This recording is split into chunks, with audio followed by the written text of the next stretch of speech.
శ్రీ గురు చరిత్ర 5వ అధ్యాయం. శ్రీ గణేశాయ నమః. శ్రీ సరస్వత్యై నమః. శ్రీ గురుభ్యో నమః. కథారంభము. నామధారకుడు మహానుభావ, భగవంతుడు కలియుగంలో కూడా 2 సార్లు అవతరించారంటిరి కదా, వాటిని వివరించండి అన్నాడు. అతని శ్రద్ధాభక్తులకు సంతోషించి సిద్ధుడిలా చెప్పాడు. మంచిది, ఆ కథలు వినడం వలన నీకెంత ప్రయోజనమో అవి చెప్పడం వలన నాకు అలాంటి ప్రయోజనమే కలుగుతుంది కనుక చెబుతాను, శ్రద్ధగా విను. ధర్మాన్ని, ధర్మాత్ములను రక్షించి దుష్టుల దౌష్ట్యాన్ని రూపుమాపడానికే భగవంతుడు తన లీల చేత మానవ రూపంలో అవతరిస్తుంటాడు. ఈ కలియుగంలో కూడా అలానే. ఇప్పుడు మనం కూర్చున్న గాంధర్వపురానికి తూర్పు దిక్కున దూరంగా పవిత్ర గోదావరి సమీపంలో ఉన్న పిఠాపురం అనే అగ్రహారంలో ఆయన అవతరించారు. పిఠాపురంలో అప్పలరాజు శర్మ, సుమతి అనే పుణ్య దంపతులు ఉండేవారు.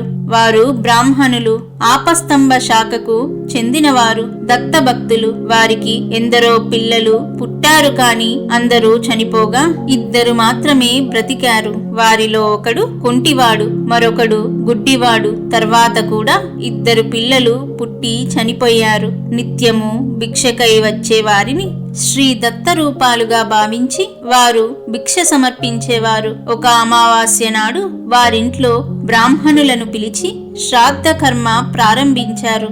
అట్టి రోజున బ్రాహ్మణ భోక్తలు భోజనం చెయ్యకముందు మరెవ్వరూ భోజనం చెయ్యరాదని శాస్త్రం. కాని ఆనాడు బ్రాహ్మణులకు భోజనం వడ్డించకముందే వారింటికి దండ కమండలు దారి అయిన ఒక సన్యాసి వచ్చి భిక్ష కోరాడు. శ్రాద్ధ కలాపంలో నిమగ్నుడైన ఇంటి యజమానికి ఈ సంగతి తెలియదు. ఇల్లాలైన సుమతి ఆ వచ్చిన సంయమింద్రుడు శ్రాద్ధ భోక్త అయిన పరమేశ్వరుడేనని, తమ కులదైవమైన శ్రీ దత్తాత్రేయుడేనని విశ్వసించి ఆయనకు భిక్ష ఇచ్చింది. ఆమె భక్తి విశ్వాసాలకు సంప్రీతుడైన ఆ యతీంద్రుడు యథార్థమైన తన దత్తాత్రేయ స్వరూపంలో దర్శనమిచ్చారు. నామధారక, అప్పటి ఆ స్వామిని చూడడానికి 1000 కనులు చాలవు. వర్ణించడానికి ఎన్ని వేల నాలుకలైనా సరిపోవు. 2 చేతులలో శంఖ చక్రాలు, 2 చేతులలో డమరు త్రిశూలాలు, మిగిలిన 2 చేతులలోనూ జపమాల కమండలాలు ధరించి 6 బాహువులతో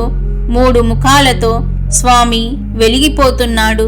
వెండి కొండల వలె తెల్లని కాంతితో ఆయన మూర్తీభవించిన శుద్ధ సత్వమా అన్నట్లు ప్రకాశిస్తున్నాడు. ప్రపంచంలోని దీనులను ఉద్ధరించడానికి 6 చేతులు చాలక అనేకమైన బాహువులే ఆయన శిరస్సు నుండి వచ్చాయా అన్నట్లు ఆయన జటాజుటం నుండి జుట్టు పాయలుగా వ్రేలాడుతున్నది.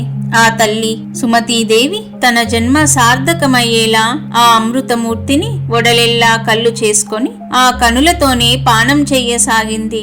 అప్పుడా కరుణాకరుడు, తల్లి, అచంచలమైన నీ విశ్వాసానికి సంప్రీతుడనయ్యాను. శ్రాద్ధ బ్రాహ్మణులు భోజనం చెయ్యకముందే నేను పరమేశ్వరుడునన్న విశ్వాసంతో భోజనం పెట్టావు. నీ అభీష్టమేమిటో చెప్పు, నేను తప్పక నెరవేర్చగలను అన్నాడు. స్వామి మాటలు అమృతధారలై ఆమె చెవుల ద్వారా శరీరంలోని సర్వధాతువులలో ప్రవహించాయి. జగన్మోహనమైన శ్రీ దత్తాత్రేయ స్వామి దర్శనంతో ఆమె కనులు ఆయన యొక్క అమృత వాక్కులు వినడం వలన ఆమె చెవులు బ్రహ్మవాక్కులైన వేదాలను వినిన ఋషి సత్తముల చెవుల వలె పరమ పావనమయ్యాయి. ఆమె కృతజ్ఞతతో పరమాత్మ యోగులను కూడా ముగ్ధులను చేసేలా దర్శనమిచ్చావు. అంతేగాక నా చేతి అన్నం స్వీకరించావు. ఇంతకంటే నాకేమి కావాలి? నేను ధన్యురాలను. ఈనాటి శ్రాద్ధ దేవతలైన మా పితృదేవతలు కూడా ధన్యులయ్యారు. నీవు భక్తుల కోరికలు తీర్చే కల్పవృక్షానివి. నీవు నన్ను తల్లి అని సంబోధించావు కనుక నేను ప్రత్యేకంగా నిన్ను వరము అడగవలసిన పని లేదు. నీవిచ్చిన మాటను నిలుపుకో చాలు అన్నది. భక్తి శ్రద్ధల వలన జాగృతమైన ఆమె బుద్ధి శక్తికి ఆశ్చర్యచకితుడైన శ్రీ దత్తాత్రేయ స్వామి ఇది వరకు అత్రి మహర్షి అడిగినట్లే ఈమె కూడా లోకానుగ్రహార్థమైన కోరిక కోరుతున్నది అనుకున్నాడు. ఆయన, అమ్మా, నాతో సమానుడైన పుత్రుడు నీకు జన్మిస్తాడు. కాని నీవు పుత్ర వ్యామోహంతో అతని మాటను పట్టించుకొనక నీవు చెప్పినట్లే అతడు చెయ్యాలని నిర్బంధించకూడదు. అతడు చెప్పినదే అక్షరాల అమలు జరపాలి అన్నారు. ఆ దర్శనంతో మరింత నిశితమైన బుద్ధిశక్తి కలిగిన ఆమె, స్వామి, నేను మానవ మాతృరాలిని. నాకు పుత్ర వ్యామోహం కలగడం సహజం. అది లేక మాతృవాంఛ పరిపూర్ణమయ్యేదెలా? కనుక పుత్రుడు జన్మించాక సమయానుకూలంగా అట్టి వివేకాన్ని నీవే అనుగ్రహించాలి అని ప్రార్థించింది. ఆమె సమయస్ఫూర్తికి మెచ్చి దత్తస్వామి నవ్వి ఆశీర్వదించి అంతర్హితులయ్యారు. సుమతీదేవి ఆనంద పారవశ్యంతో ఇంటిలోనికి వెళ్లి పితృశ్రాద్ధాది కార్యకలాపాన్ని కొనసాగిస్తున్న భర్తను ప్రక్కకు పిలిచి, స్వామి, నేనీనాడు ఒక అపరాధం చేశాను. చేసిన అపరాధం చెబితే దోషం పోతుంది. శ్రాద్ధ బ్రాహ్మణులు ఇంతవరకు భోజనం చేయలేదు కదా. కాని ఇప్పుడే ఒక సన్యాసి వచ్చి భిక్షమడిగాడు. ఆయనే యజ్ఞపతి, శ్రాద్ధ ఫలభోక్త అయిన శ్రీ దత్తాత్రేయ స్వామి అని భావించి భిక్ష ఇచ్చాను. ఆయన సంతోషించి తన నిజరూపమైన దత్తాత్రేయ స్వామిగా దర్శనమిచ్చారు అని చెబుతుంటే ఆమె శరీరం రోమాంచితమై, కంఠం గద్గదమై, కనులు ఆనంద బాష్పాలతో నిండాయి. ఆ మాటలు విన్న రాజు శర్మ ఆమె ముఖంలో తాండవిస్తున్న ఆనంద పారవశ్యానికి ఆశ్చర్యచకితుడై సంతోషంతో, సాధ్వి, మనము బ్రాహ్మణులకు భోజనం పెట్టి ఆ శ్రాద్ధ కర్మను యజ్ఞభోక్త అయిన విష్ణువుకే కదా అర్పిస్తాము. అటువంటప్పుడు నీవు పెట్టిన భిక్ష భగవంతుడే స్వయంగా గ్రహించాడంటే అది మన మహాద్భాగ్యం.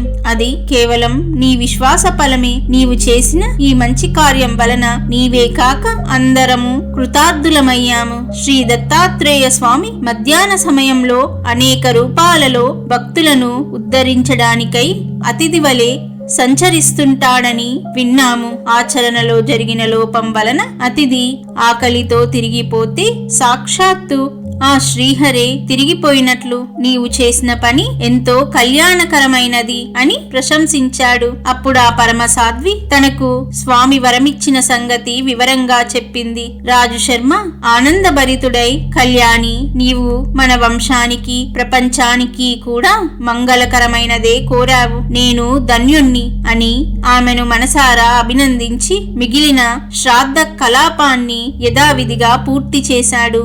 త్వరలో ఆ సతీమ తల్లి సుమతీదేవి గర్భం ధరించి ఒక భాద్రపద శుక్ల చతుర్థి నాడు ఉదయం శుభముహూర్తంలో కాలాతీతుడు, పుట్టుక లేనివాడు అయిన భగవంతునికి పుట్టుకనిచ్చింది. దైవజ్ఞులు ఆ శిశువు యొక్క జన్మలగ్నము, గ్రహస్థితి గణించి సాక్షాత్తు కల్పవృక్షమే వారింట వెలిసిందని, సాక్షాత్తు దత్తాత్రేయుడే అవతరించాడని అన్నారు. రాజు శర్మకు కలిగిన అదృష్టాన్ని పూర్వం అత్రి మహర్షికి ప్రాప్తించిన మహాద్భాగ్యంతో పోల్చారు. ఆ శిశువు పాదాలలో దివ్య చిహ్నాలు మొదలైన శుభ లక్షణాలతోనూ అప్రతిమాన తేజస్సుతోనూ ప్రకాశిస్తుండడం వలన అతనికి శ్రీపాదుడు అని నామకరణం చేశారు. నామధారక అది కలియుగంలో శ్రీ దత్తాత్రేయ స్వామి యొక్క మొదటి అవతారం. పుట్టినది మొదలు శ్రీపాదస్వామి శుక్లపక్ష చంద్రునిలాగా అందరికీ ఆహ్లాదాన్ని అందిస్తూ, ఆనందం చిందిస్తూ,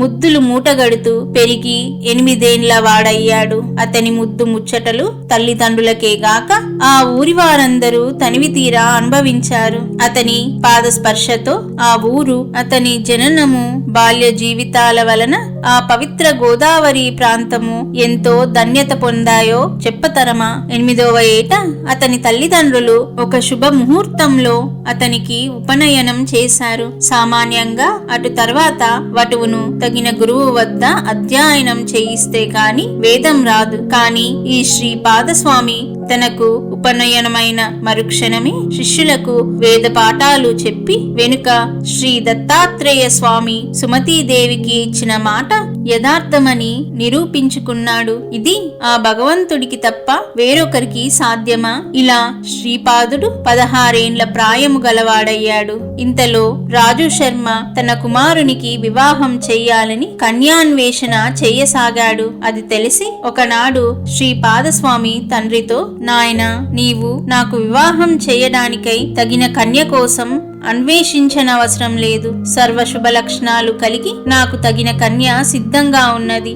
ఆమె పేరు యోగశ్రీ. నేను ఆమెను చేపట్టి సన్యాసినవుతాను. నేను శ్రీవల్లభుడను గనుక నాకు సంతానం లేకపోయినా నిత్యముక్తుడనే అని నిశ్చయంగా చెప్పాడు. ఆ తండ్రికి ఆ మాటలు మనస్తాపాన్ని కలిగించాయి. కన్నుల నీరు కారుతుంటే రాజుశర్మ గద్గద స్వరంతో పెలుబూకుతున్న పుత్ర వ్యామోహంతో స్వామితో ఇలా వాపోయాడు. అబ్బాయి, నీవు కనుక సన్యసించి మా దగ్గర లేకుండా పోతే మేము నీటి నుండి బయటపడిన చేప పిల్లల వలె శోకంతో విలవిలలాడి మరణిస్తాము. నీవు సాక్షాత్తు పరమేశ్వరుడువే అయినా మా పుణ్యం వలన మాకు బిడ్డవై జన్మించావు. అట్టి నీవే తల్లిదండ్రులమైన మమ్ములను శోకసాగరంలో ముంచి వెడలిపోవడం ఉచితమేనా? భగవంతుడవు, ధర్మగోప్తవు, ధర్మ రక్షకుడవు అయిన నీవే పుత్ర ధర్మాన్ని నిర్వహించకుంటే ఎలా? నామధారక, ఈ దంపతులకు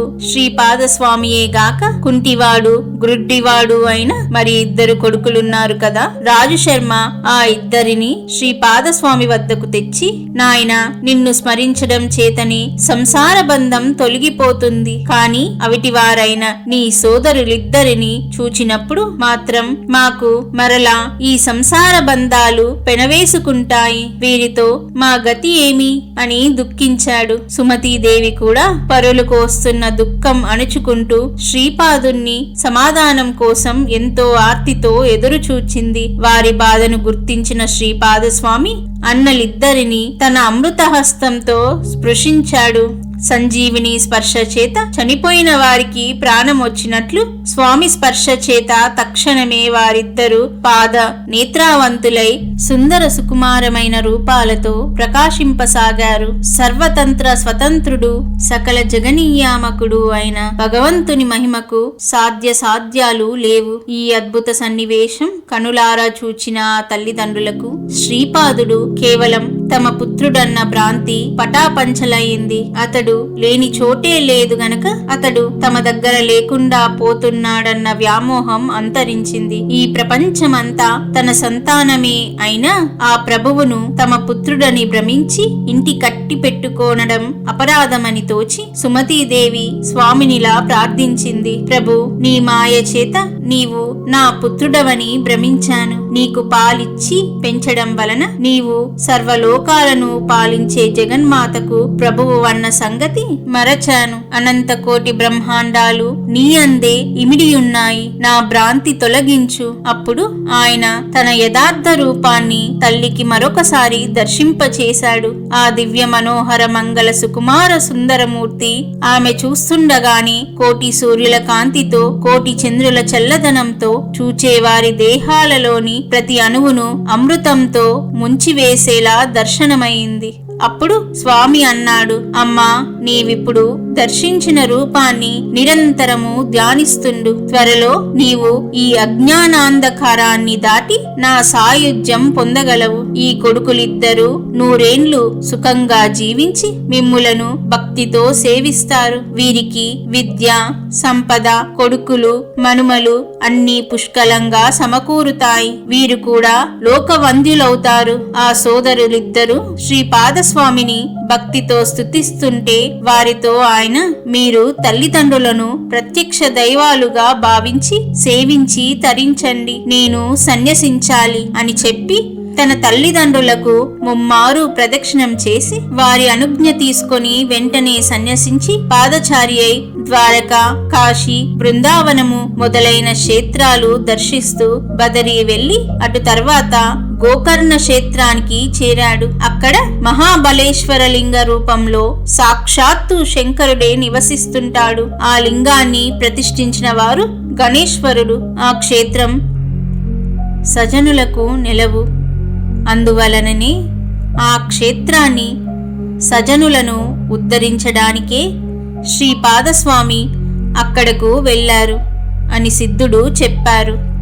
శ్రీ దత్తాయ గురవే నమః.